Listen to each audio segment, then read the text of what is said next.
My grandfather was a Christian pastor in Germany. He always said he was born on the wrong side of the ocean at the wrong time of history. He was drafted into the German army along with every able-bodied person right as the Second World War began in 1939, and immediately placed on a frontline unit, Unit 699, that was placed in the heart of Russia and moving through the Ukraine and into Russia in the southern flank. They were heading for the city of Baku, for their goal was to basically capture the oil reserves of the Russian armies and the Russian government. And being on a bridge building unit right at the front lines, often behind enemy lines, there were huge amounts of casualties and a lot of heartache. One day, his commanding officer towards the end of the war called him into his office, his makeshift office, and asked him a very direct question. He said, "Herr Hasel, do you believe that Germany is going to win this war?" And the question was kind of a catch-22, because if you're a patriotic soldier, you're going to say, of course we're going to win this war. But also being a Bible student and as pastor and having studied prophecy, my grandfather knew that Germany would not win the war, and so he was conflicted and he didn't know exactly what to say, and at that moment he said a silent prayer to heaven. And then he said, "Is this an official or an unofficial question?" And they had kind of an unwritten code within their unit that when they had their hats off, they could speak on an unofficial capacity. And so the commanding officer stopped for a moment and then he said, "Okay, it's unofficial." And he took off his hat and placed it on his desk, and my grandfather did the same. And he pulled out a Bible from his pocket, opened it up to Daniel chapter 2, and began to tell the story of Nebuchadnezzar's dream. And he said, "I don't believe that Hitler is correct. His empire cannot last 1,000 years as he's promising the German people. This war has to fail because of biblical prophecy and how everything has been fulfilled in the past." Nearly 2,500 years ago, King Nebuchadnezzar, the king of Babylon, had a dream. Now, it's been said that this dream revealed the history of earth from that time until today. Now, is this actually true? In order to find out, we need to go back to the book of Daniel. Daniel was taken captive about 605 BC. According to the book, he was taken captive right about the beginning of the reign of King Nebuchadnezzar II, who established the resurgence of Babylon as a very strong power in the ancient Near East. He took a number of princes from the city of Jerusalem captive, one of whom was Daniel. Well, it was not unusual that conquerors, kings who conquered the land, would take from royal families and nobility young people and take them with them to their own country. And it was mainly done for two reasons. One reason is that these young people will be educated in Babylon, and they would accept not only language of Babylonians, but they would accept culture and religion and everything from Babylon. They would take the cream of the crop, the intelligentsia, the royalty. They would take the artisans, the writers, the physicians, so that their land was developed at a high level, but they would leave some of the people in the land and allow a local person to rule. That's exactly what happened with the time of Daniel. Daniel and his friends were taken from Jerusalem to Babylonia. We find Daniel captive in Babylon. Now, Daniel chapter 1 tells us why he's there, okay? Nebuchadnezzar had gone to Jerusalem in 3 separate raids. The first one was in 605 BC. Then there was another one around 598 BC and another one around 586 BC. Each time the penalty against the people of Jerusalem was a little bit more severe. It may have been in that initial attack in 605 when Daniel and his friends, princes of the kingdom, were taken into captivity with the idea of training them and making them sympathetic supporters of the Babylonian crown. This piece chronicles events from 605 to 594 BC, including Nebuchadnezzar's campaign into Palestine and the first capture of Jerusalem. Daniel was probably brought back to Babylon on the first raid by Nebuchadnezzar. He comes to Babylon and he is enrolled in the schools of the Babylonians. He's given a Babylonian name, he's fed Babylonian food. He is enrolled in their schools in a kind of Babylonian brainwashing to prepare him to assimilate to Babylonian culture and language, and eventually to be a kind of puppet ruler over the Jews for the Babylonian Empire. He risked his life by insisting on remaining pure in the way that he ate in his diet and so on, and what he drank, rather than just accepting the hospitality of the king. Now that was extraordinarily dangerous, and if you don't accept the hospitality, that is a serious insult. Now you see, that can be dangerous even if you're equals with somebody, but Daniel was not the equal with Nebuchadnezzar. He was a captive. He was being treated with a massive blessing and compliment from the king, the great king who had conquered all these other kingdoms, and yet he refused his hospitality. This was very dangerous, but God blessed him. He got through that, and he became much wiser than all of the other wise men. One of the most fascinating stories in the Bible is the story of Nebuchadnezzar in Daniel chapter 2. Nebuchadnezzar has dreams, the Bible says. It was his second year of his reign, and he wakes up completely disturbed because he's had this amazing dream, and like something that happens to so many of us, he wakes up and he doesn't remember what he dreamed. He dreamt a dream that terrified the daylights out of him. Now, this has got to be quite a dream to terrify this kind of a king. He knows it's from the gods. He's just conquered all this territory, but it still frightens him. He doesn't know what it means. Obviously, to him, as many other people in the Near East thought, as well as Pharaoh in the book of Genesis, he thought this had something to do with him and his future and his kingdom, but he didn't know what. And what's more, in the morning he had that impression, but he forgot what the details of the dream were, so he couldn't even remember it. It's fascinating. When you look at archaeological evidence, tablets that have been dug up from 6th century Babylon, we find that dreams were a common part of Babylonian existence, particularly among the priestly class, among the elite class. There was a whole school of how to deal with dreams. They had books on how to interpret and define dreams. So that description of the king having a dream and having someone come in to interpret it fits right in with the 6th century context. The greatest attested genre of Babylonian literature that we have is divination literature, omens, like that. In other words, what I'm saying is that if you took all of the Babylonian written materials that we have and you put them all together in a library, the biggest section would be this one. Babylon is steeped in religious meaning, connotations, overtones, undertones. And that's the world that Daniel lived in. And this is the context in which Nebuchadnezzar had this dream. He was filled, his life was filled with symbolism.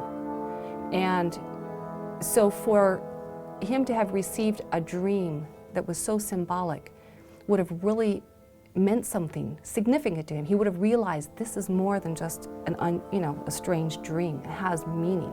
If a dream was not interpreted, it was perceived as dangerous, or it was perceived as a curse. That's why people had to fight for finding the interpretation of the dream. So therefore he called all of his wise men who were supposed to deal with dreams and visions and interpreting them and omens and divination and all that stuff.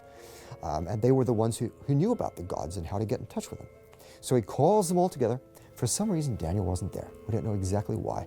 Maybe they just neglected to call him because he's a young colleague of the rest of them. We don't know. Maybe there was some politicking going on. Maybe some of the others were jealous and didn't want to call him. All right, so Nebuchadnezzar has all of these people and he says, all right, I've had this dream and I want you to tell me the interpretation. So they say, oh, that's fine.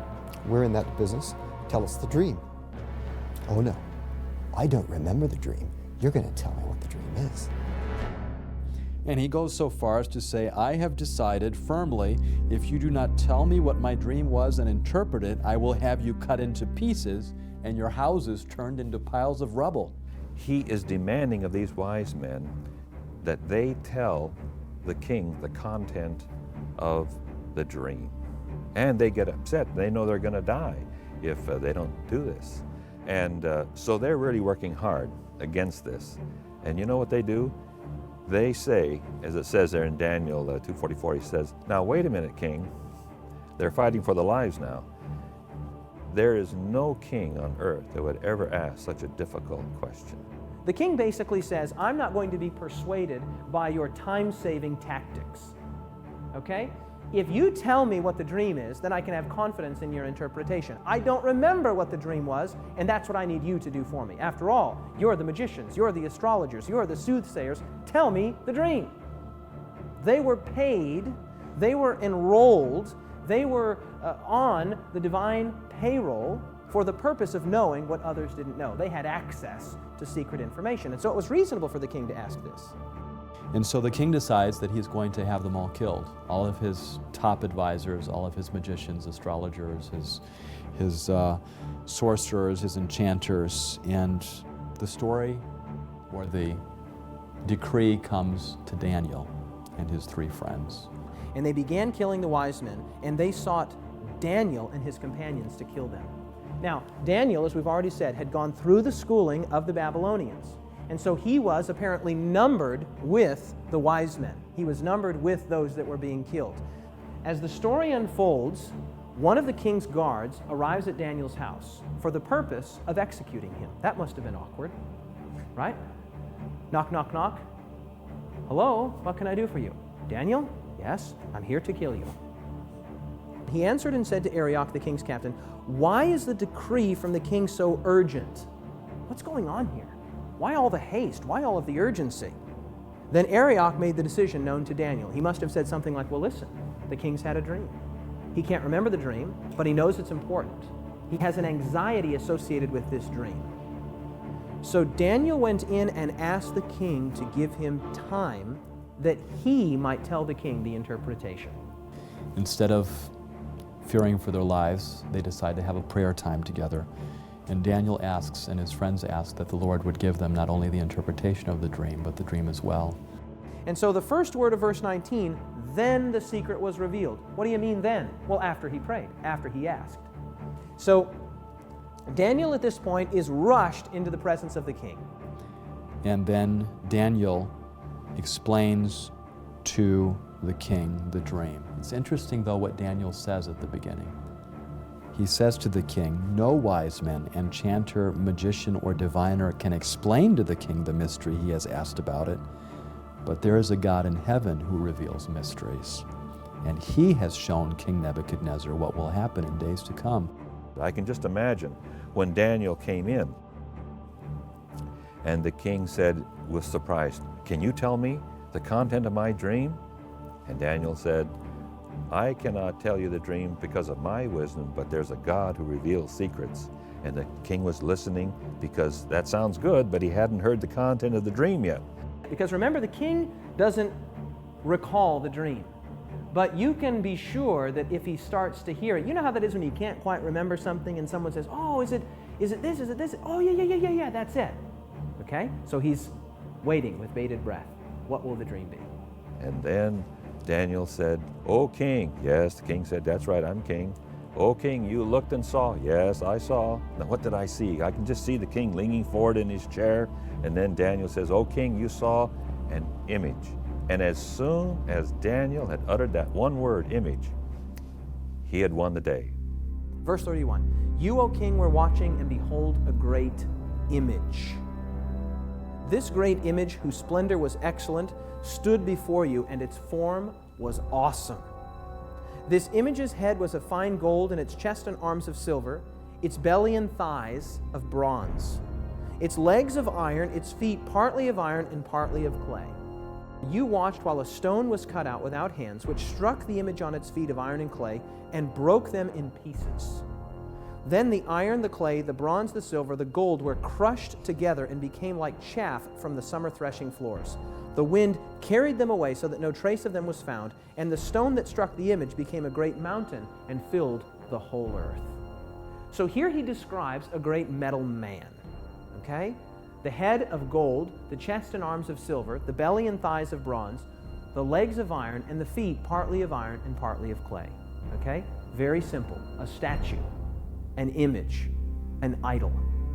So you see descending value in terms of the metals, but perhaps increasing strength, except for the iron and clay at the bottom. So it's a very intriguing dream, and the context of Daniel suggests that in the 6th century, Daniel was shown a vision of the entire future of the world from Nebuchadnezzar's time until this stone kingdom, which seems to be something that happens at the very end of Earth's history.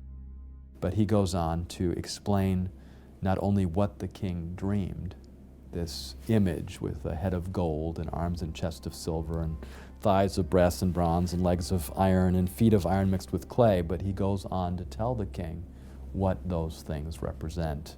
Verse 37, "You, O king, are a king of kings, for the God of heaven has given you kingdom, power, strength, and glory. And wherever the children of men dwell, or the beasts of the field, or the birds of the heaven, he has given them into your hand, and he has made you ruler over them all." Now look at these words here. "You are this head of gold."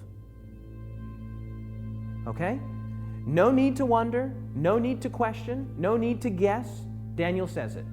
You, Nebuchadnezzar, and by extension, the kingdom that you represent, Babylon, you are this head of gold. After, of course, consulting his own God, he's told that these metals represent a sequence of various kingdoms, and Daniel tells Nebuchadnezzar that you, O king, are this head of gold. The head of gold represents Babylon. And it's very appropriate that that be the symbol for Babylon, which was gilded in gold, famous for its gold.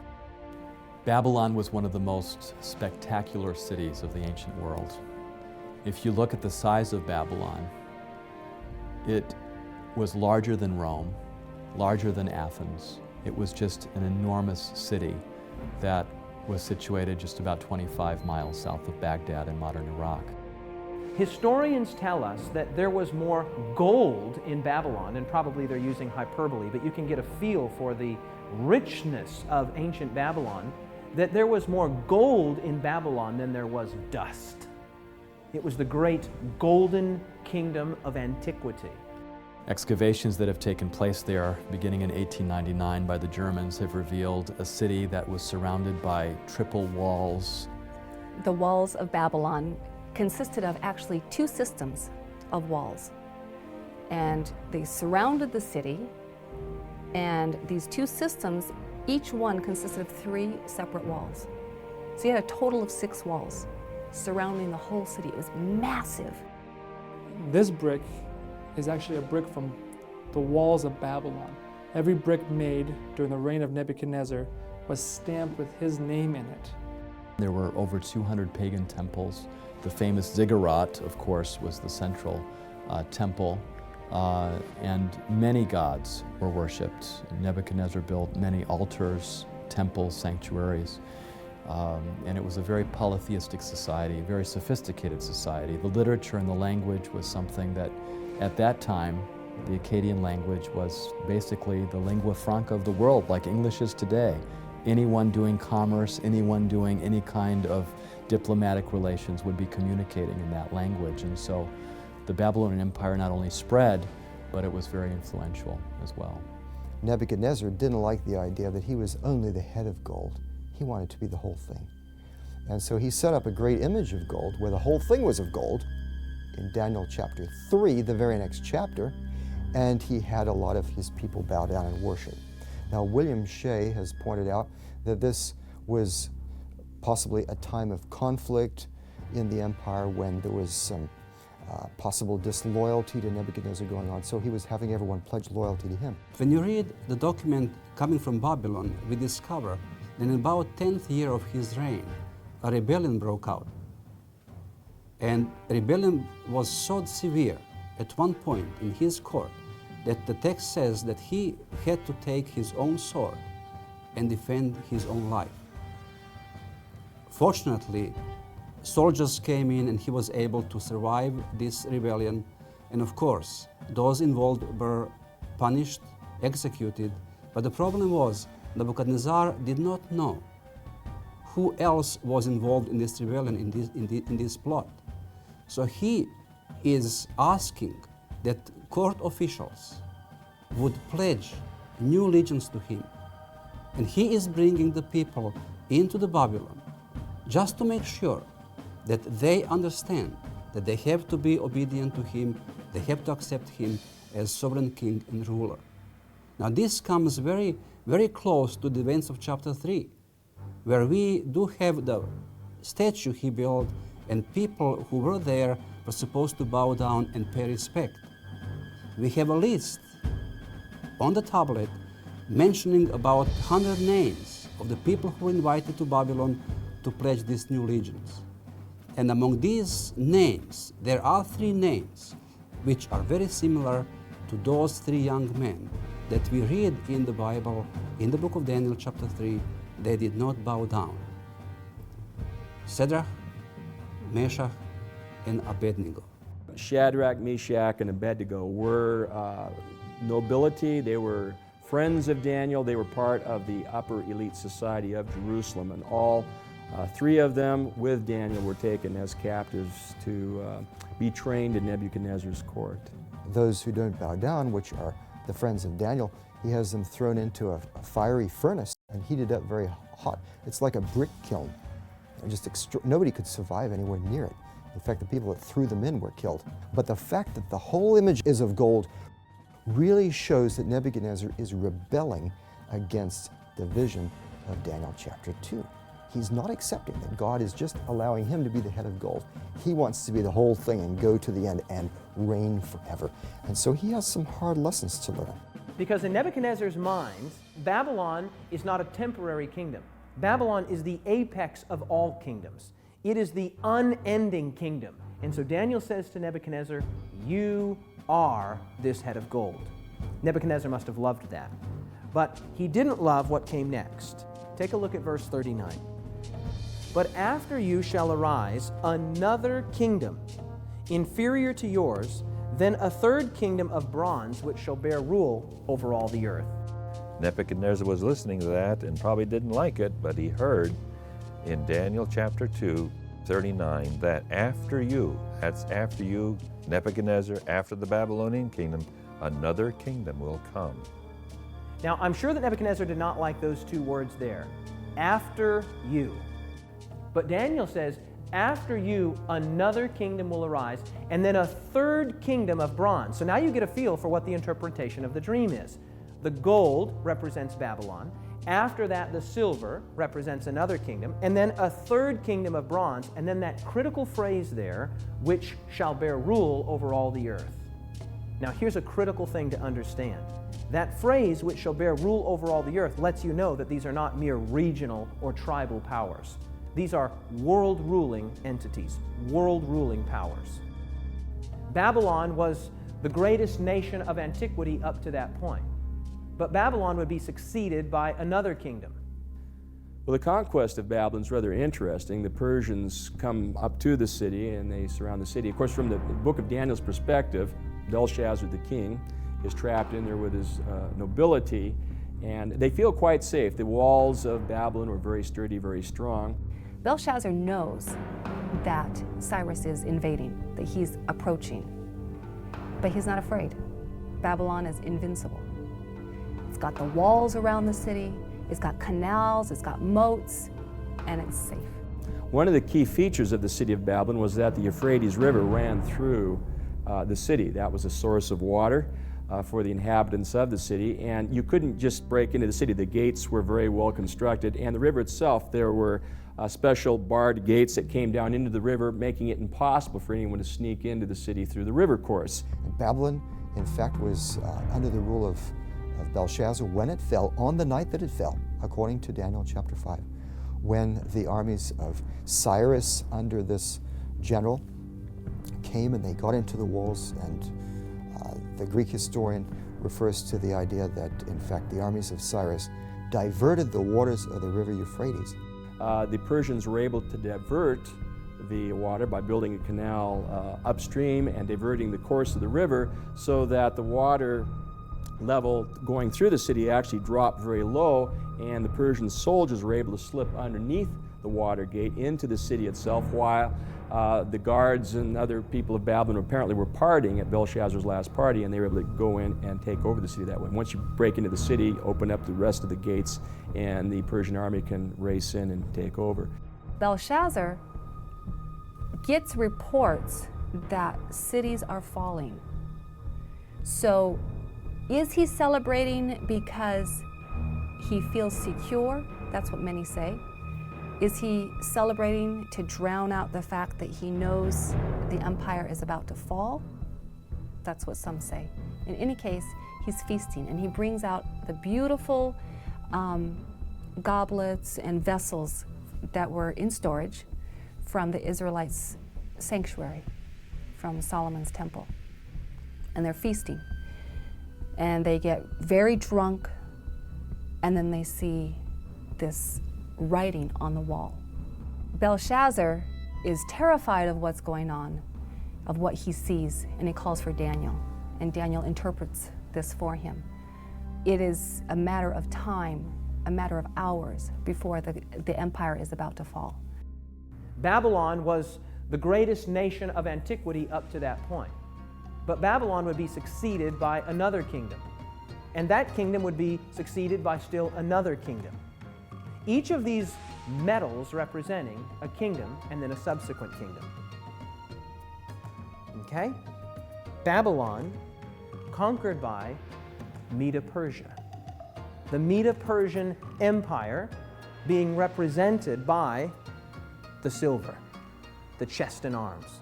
In fact, the Medo-Persian Empire is called Medo-Persia by name right in the book of Daniel, Daniel chapter 8. Cyrus, king of Persia, with his general Ugbaru-Gobryas, took over in 539. Now, the Persians were a very powerful empire, and they had quite an enlightened rule in a sense. Cyrus could be brutal on various places. So, for example, there were cities that got in his way that wouldn't surrender, and he burned the whole city with men, women, and children. However, those cities that submitted to his rule, he was very nice to, and he in fact let captives go free to their homes, including the Jews, back to Judah, and he returned gods to their temples and did all kinds of things. Now, the Persian Empire went on, and of course, when a king has a big army and lots of power, he wants to expand his empire. That's every king's dream, right? So one of these kings in the 400s, his name was Xerxes. His Persian name, in Old Persian, which is his original native language, is Shayarsha. Now that was hard for the Jews to pronounce, so they said Ahasuerus. We know him as Ahasuerus. And the Greeks said Xerxes, which is Xerxes. Okay? He was the husband of Queen Esther. The young girl Esther lived during the Persian period, during the time of Xerxes I. Now the Bible and the biblical text, the king that eventually married this young Jewish girl was actually called Ahasuerus. Now I don't know what Esther called him, whether she called him Shayarsha or Ahasuerus, but in any case, that was her husband. And this guy was power hungry. He was also really weird, had a very short temper, and he wanted to conquer Greece. He invaded Greece, expanded the Persian Empire, the son of Darius, of course, and really established these major capital cities and palaces, finished them that his father Darius had started them, but he finished them, places like Susa and Persepolis and some of these fantastic cities of the Persian Empire. But you can imagine, the Greeks never forgot what the Persians had done to them. So years later, see, this was in the 400s, over a century later, Alexander the Great rose up. His father was Philip of Macedon. Macedonia is to the north of Greece. And he then took over Greece.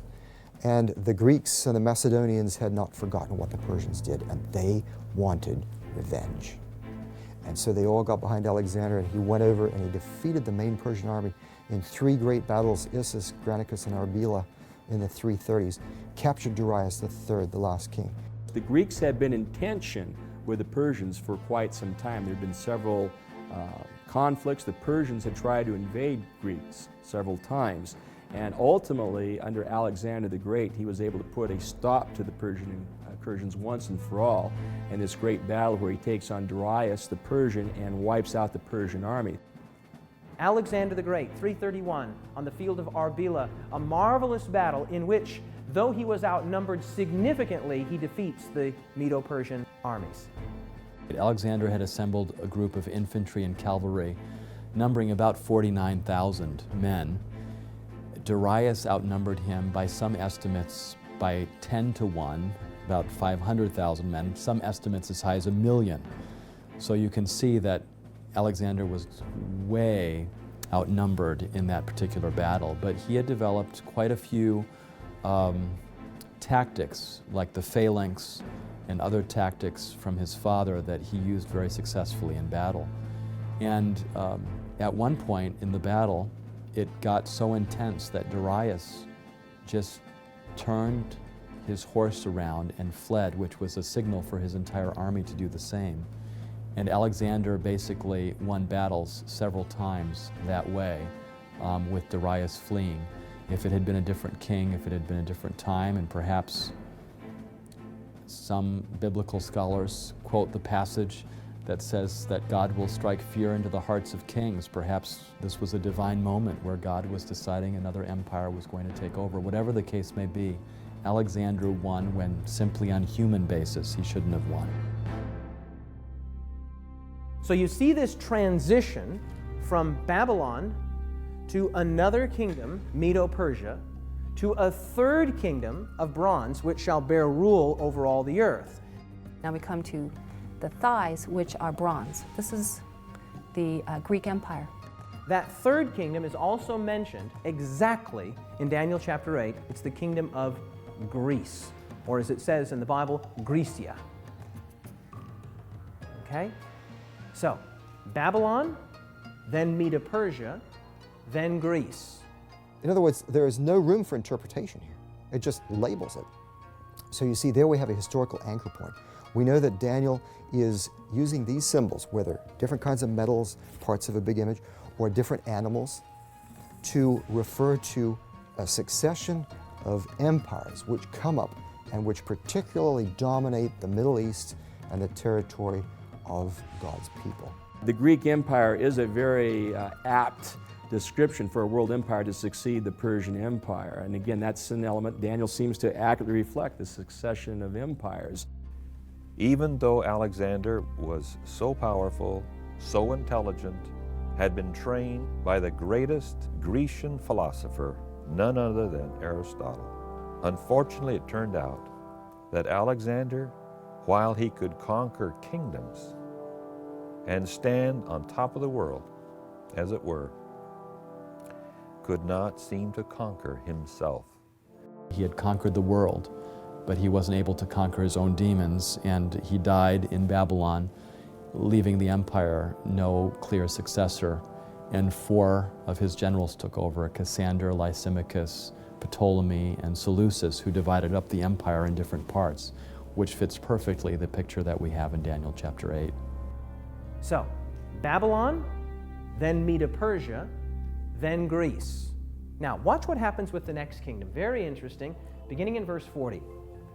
And the fourth kingdom shall be strong as iron, inasmuch as iron breaks in pieces and shatters everything. And like iron that crushes, that kingdom will break in pieces and crush all the others. He devotes more time to this fourth kingdom than any of the other kingdoms. Okay? Now, when you look at this fourth kingdom, he says it will be extremely strong, extremely potent, extremely powerful, symbolized by iron. It will crush in pieces and break all of these other kingdoms. Okay? And that kingdom is none other than the great iron monarchy of Rome. Only one kingdom would fit. The Roman Republic turns into the Roman Empire, and it becomes yet the greatest of all of these succession of empires yet. It's the strongest. It's depicted apparently in Daniel as the kingdom of iron, and certainly Rome, in terms of its raw strength, its wealth, its riches, its glory may not have been as great as Babylon or Persia or Greece, but in terms of raw strength, none of the previous kingdoms could surpass Rome, and so iron seems an apt description for the Roman Empire. The Roman Empire was an empire known as a military empire, an empire known for its well-trained armies, for its tenacity, for its organization. Known for their ferocity, known for their military strength and might, as well as a well-refined culture. Now, Jesus was alive during the time of the Roman Empire, right? Jesus was nailed to a Roman cross. Jesus was watched by Roman soldiers. Jesus stood before Pontius Pilate, a Roman governor. And of course, crucifixion and the kinds of methods that crucifixion entailed just shows again the might of the Roman Empire and their characterization in the Bible as an empire of iron. So you have the long legs of iron, right? The long legs of iron, representing Rome, were not conquered. Rome wasn't conquered from outside by a stronger, greater, more potent military power. Rome was divided. Well, I wonder what the prophecy says about that. Let's see what it says.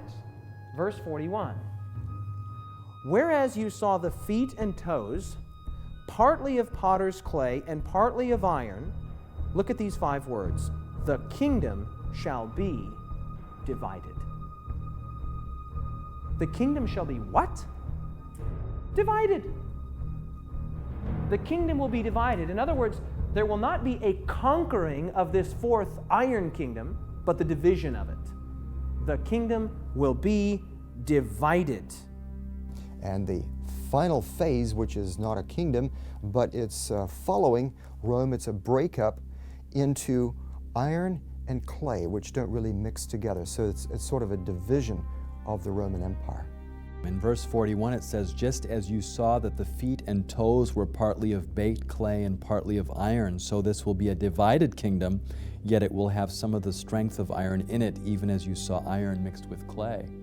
So the iron continues, but it is now divided.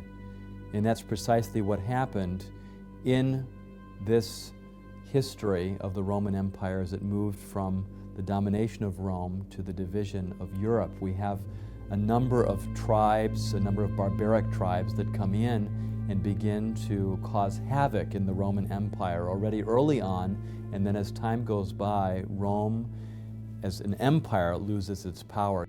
After Rome would come a divided kingdom. It would be part clay and part iron.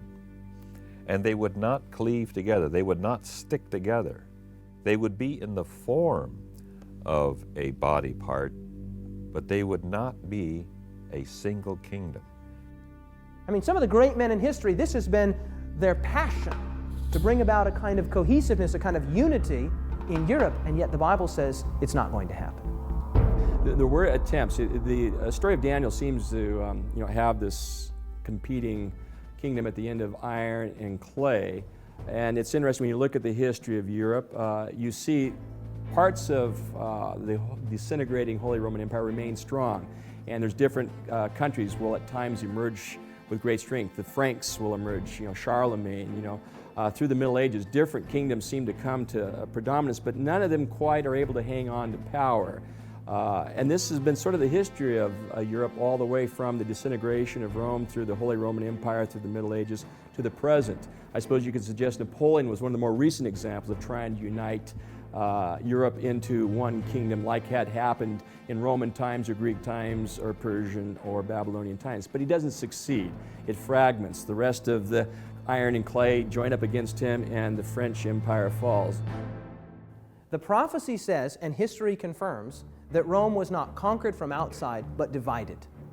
It was divided. And then it says something amazing. It says that they would mingle themselves with the seed of men. Now that's kind of an awkward phrase, kind of an unusual phrase, but what it means is very simple. It means that they would try to bring unity to the nations of divided Rome by a kind of artificial nuptial bond. That is to say that they would try to bring about unity through marriage. And this is exactly what the history of Europe reveals. And one of the main ways that they tried to get unified was through intermarriage of their families, as Daniel says. Now we're talking about long after the time of Daniel. This is incredible. In fact, one of the main people who was doing this kind of intermarriage was Maria Theresa in the 1700s, the time of Mozart. She ruled over the Austro-Hungarian Empire. And she had a lot of children, especially daughters. She had a lot of daughters. And she married them to all kinds of other rulers. They didn't have a choice, most of them. One did. Her favorite daughter had a choice. So she gained power by having it all in the family, you see. And that's the way they tried to control Europe. The duke of this country would marry the duchess of that country. The king of this country would marry the queen of that country. The prince of this country would marry the princess of this country, all the while trying to bring about an artificial unity, thinking that family ties and family bonds would bind the nations of divided Rome together in such a way that they would once again be unified. Now, as if that's not amazing enough, the text says that it wouldn't work, that it wouldn't cleave or adhere together.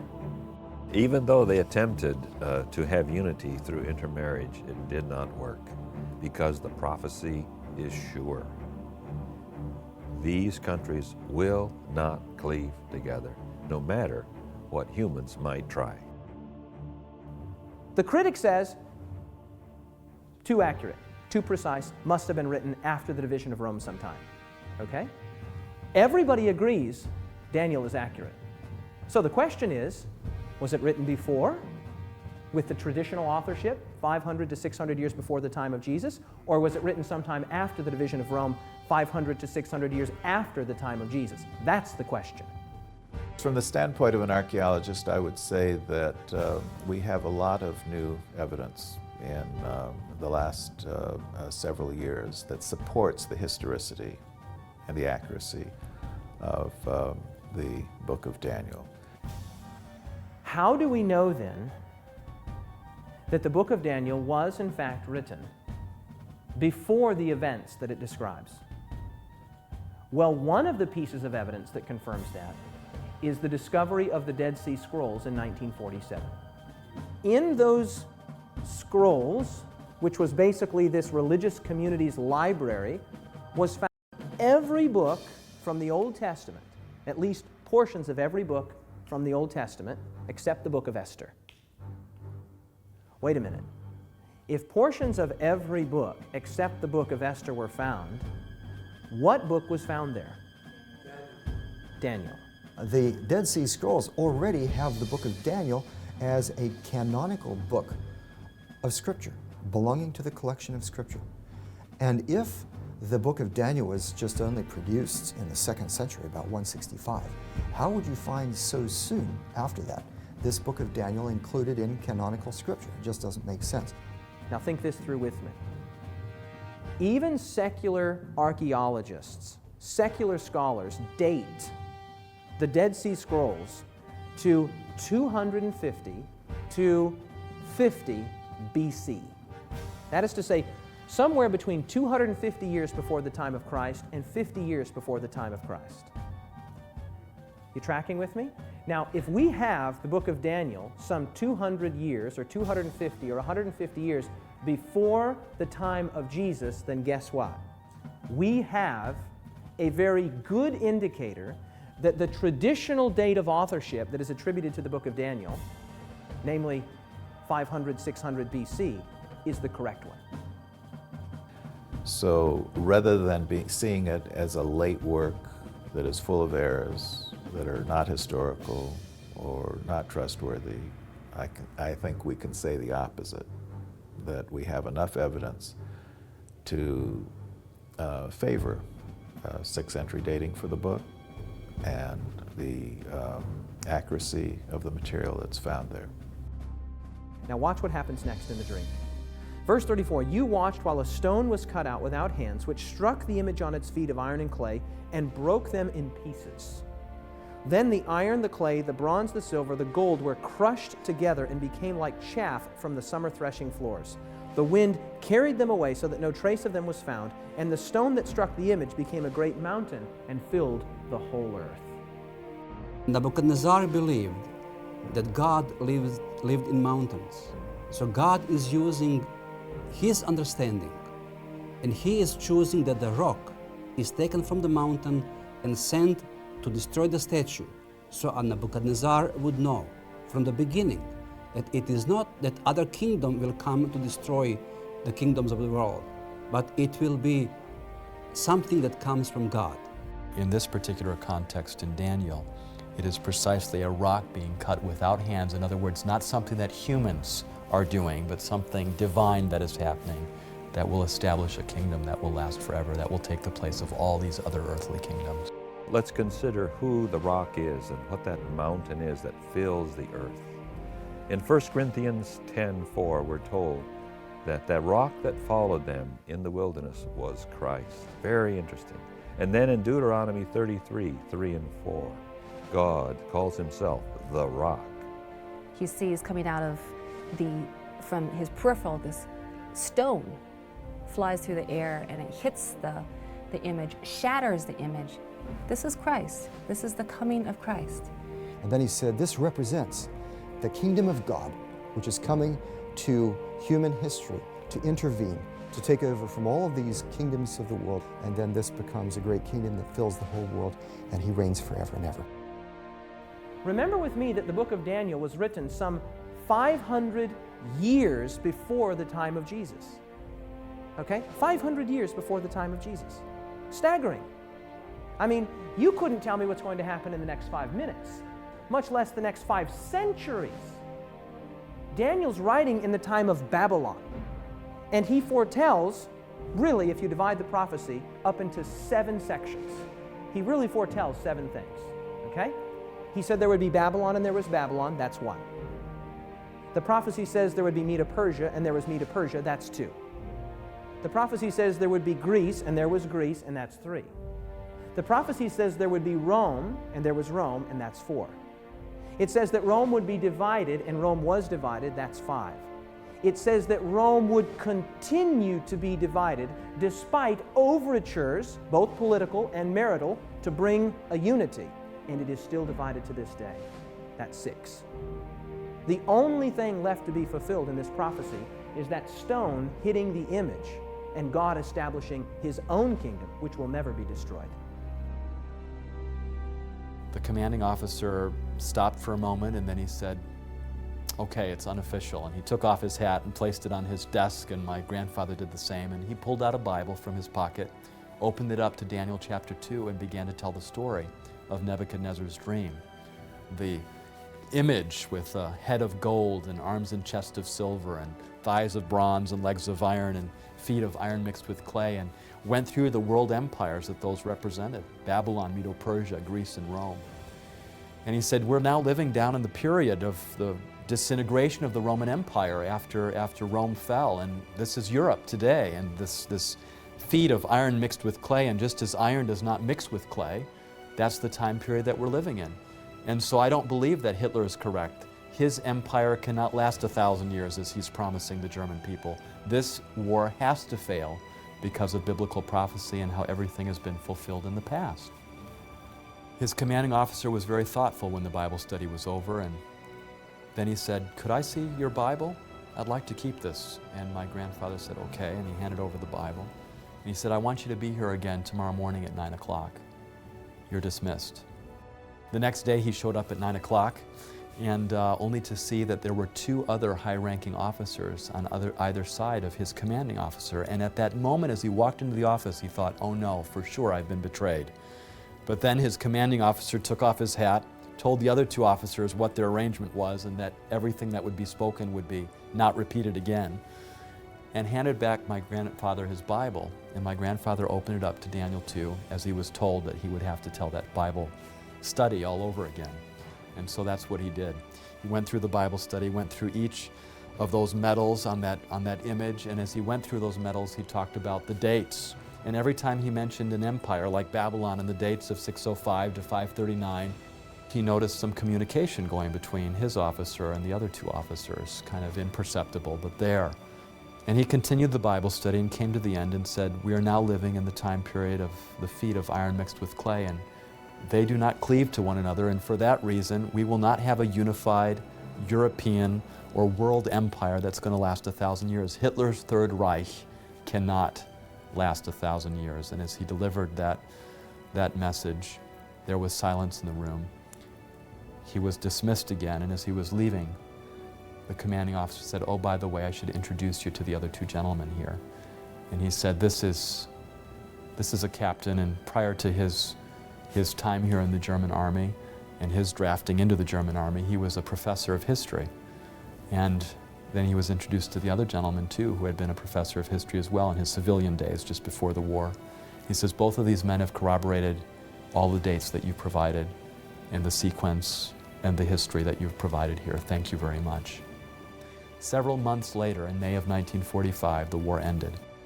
And as they were now faced with the whole issue of retreating and going back to Germany, what had taken them months and years to accomplish, the big question was, how are they going to make it? But unknown to my grandfather and to the rest of the unit, this commanding officer, having been convinced several months earlier, had rationed every ounce of gasoline, every bit of food possible, because he knew that this war would end soon, based on that Bible study, and that they would have to retreat. You know, as he told me that story later, he said, and there's been a book published now on this story called 1,000 Shall Fall, of the original 1,200 men that were in his unit, only 7 survived, which was remarkable when you think about it, because my grandfather was